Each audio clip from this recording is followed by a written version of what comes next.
Hey everybody, I thought in this video we'll have a little informal chit chat uh, and talk about the early years, or at least when I was around, of model trains because early subscriber, and a friend of mine named John, who I work with, gave me a bunch of old railroad magazines, model railroad magazines, and I think another one, and a couple of books that belonged to his father, who was into model trains. And so I thought, you know what? Let's have a nice little informal fireside chat. But I don't have a fireplace. But I do have this. Good enough. And I got a nice cup of coffee to relax with. In my new mug. And if you haven't already, check out this channel. It's Pappy's channel. It's fantastic. He's a great guy. All right, so here is a model railroader from February 1968. And yes, I was alive then. I was a few months old. But anyways, what I want to show you, and I think we're under the impression that like today people have the most beautiful layouts and detail, but actually, you know, back then, I don't know if you can see this real well. That's one big picture. I know there's some glare. But guys were making an amazing layouts even back then. And, you know, it was all DC.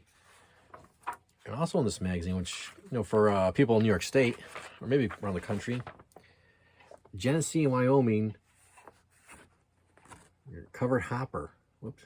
Let me see if I get a... For salt. A unique car, and it tells you how to kit bash and make one. So there's a lot of great information in these old model railroads. You would think, you know, it's the past, you know, new stuff's the way to go. But, you know, there's a lot of information, a lot of history. I thought this was kind of interesting. This has the Atlas pillars that most guys today would not touch because it's not realistic enough. But, you know, that's what we had back then. What else we got here? Another interesting one, color. Photo, and all these were black and white inside. Color really wasn't, you know, a thing quite yet because it was expensive back then. And, you know, they're talking about modern throttles. And, you know, we think today's stuff is really something. Well, look what this guy's got. I think a lot of us would kill to have a throttle system like that in our layout. I mean, that is fantastic. And that's from August 1968, and I was 1 year old. Not into trains yet.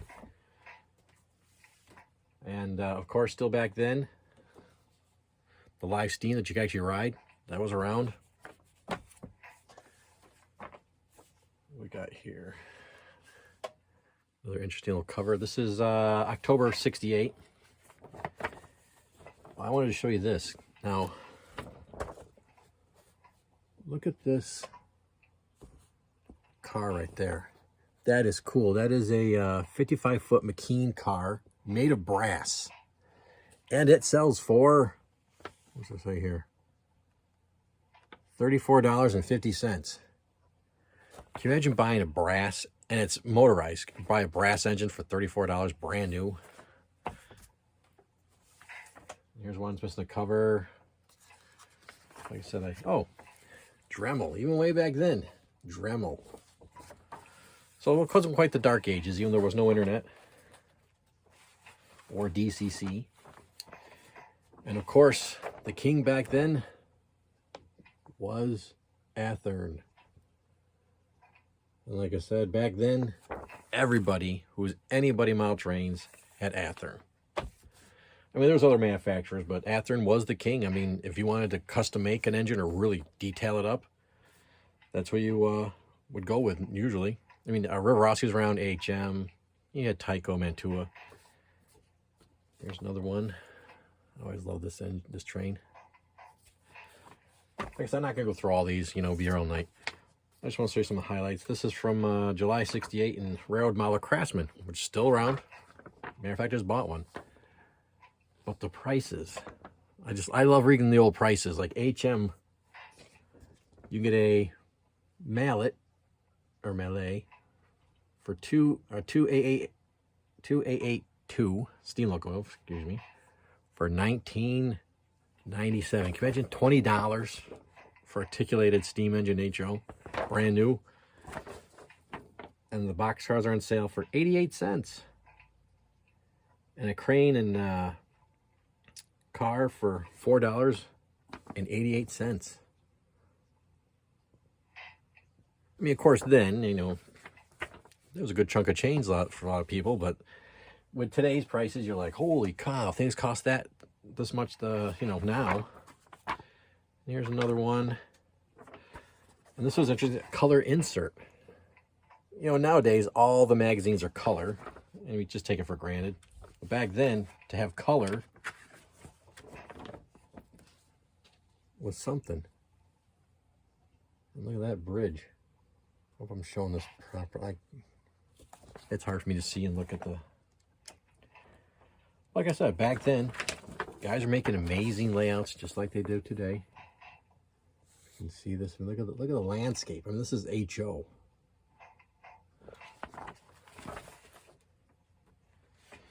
And this full shot.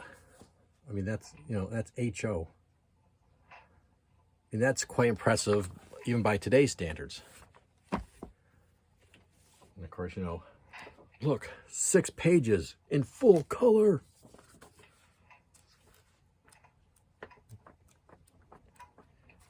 Oh, this one's interesting. It shows the, probably for guys locally, the D&H PA1, the Elcos. There's a whole article about the D&H Elcos. And then this little gem, which I absolutely love. Because if you know me, my favorite railroad is Nickel Plate Road. As you can see. And my favorite locomotive of all time, steam, diesel, electric, is Nickel Plate Berkshire. And yes, I say Berkshire. You can say Berkshire if you want. It's the whole article on who makes what scale and all that. This was a fantastic little gem in this pile of magazines. And that's from March 1969. And there's more magazines that he got me, or gave to me.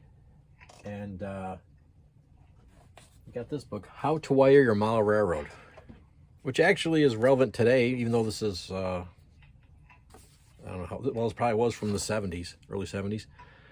Electricity doesn't change. And doing wiring and stuff, that's my shortcoming in model trains. I love working on cars or engines. Not so much engines and stuff, well, somewhat, but building cars. But doing electrical work, and I finally figured out what's wrong. Look at this guy. I got the hat. I don't have a pipe. So you know what? I'm going to take up pipe smoking so I can finally build a layout. Not really. And then there's this little interesting 101 model railroading ideas from 1969. And you know what? I know you probably see a lot of these at train shows, you know. You're probably like, you know, whatever, they're old magazines, poo-poo. But actually, you know what? Check them out. Because there's a lot of cool stuff in here. And there's a lot of stuff you can recognize, wait a minute, they still use these molds today, you know. And it's a good way, it's fun to look back and see, how do we get to where we are today? Because this is where it all came from, and even earlier, actually. Because I think HO, I think this year actually HO scale is 100 years old. I don't know if a lot of people realize that. And also today is Conrail's birthday, so happy birthday, Conrail. And I got a little Conrail Elco. But anyways, so these are really cool.